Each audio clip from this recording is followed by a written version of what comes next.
12 spoke about the peace that we have in us. But the old lords that they had dominion, and now the name that we mentioned is only Christ, and it speaks about really basically about our purpose. That we are one thing about you said we surrender our purpose. Let me look at it again. I must surrender my purpose for our destiny. There you go.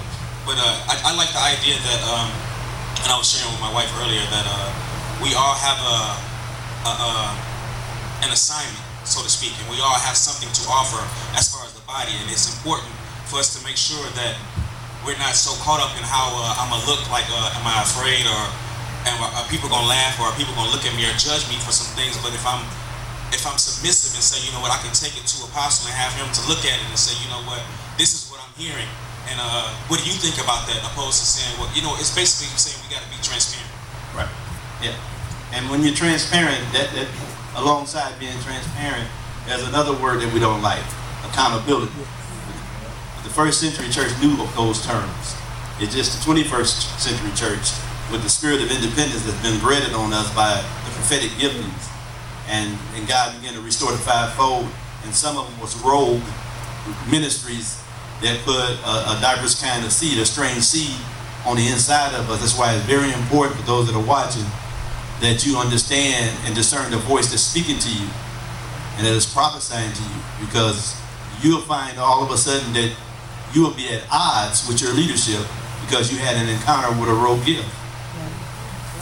And that person or individual never addressed your internal configuration. And that's what Gary was mentioning. And I believe God is once again promoting the local church. He's going to begin to put more honor on a local church because it's without honor right now. And I believe God is going to begin to elevate the local church and put it in this proper perspective. And because we can't do anything globally, we can't do anything nationally, we can't do anything in our community, we can't even do things in the city without restoring the honor back to the local church.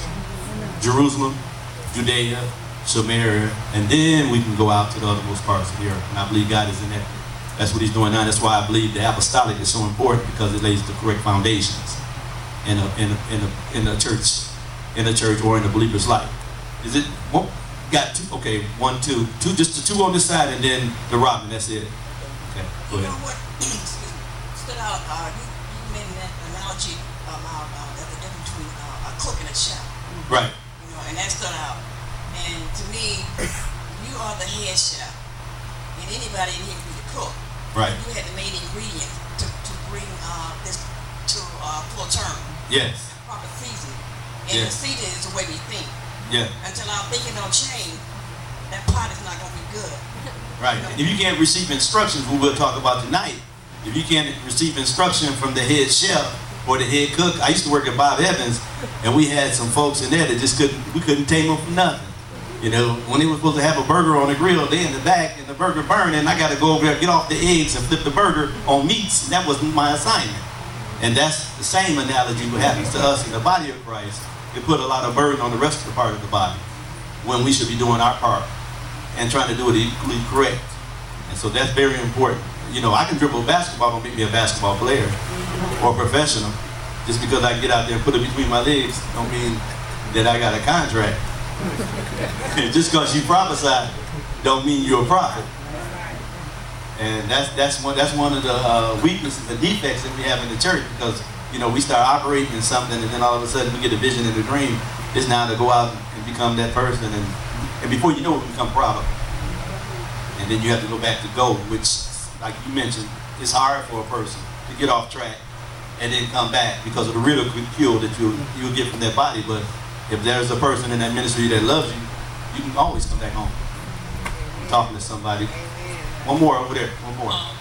This Mafia was just saying what I was gonna say. I had down here set on the great pot. The great pot is the local church, blend together like a good stew, man-made doctrine, seasoning in the thinking. Everybody make known what you have. Now, what did you get out of that? Because the reason why I wanted to get you guys involved, you have to, you get what I'm saying? Yeah. I gave you a thought. I shared a thought. I expressed my thought, and you're supposed to be able to interpret it how you can make it fit for you. So that's the reason why. Now, how does it fit for you? Well, what I got from it is like a local church.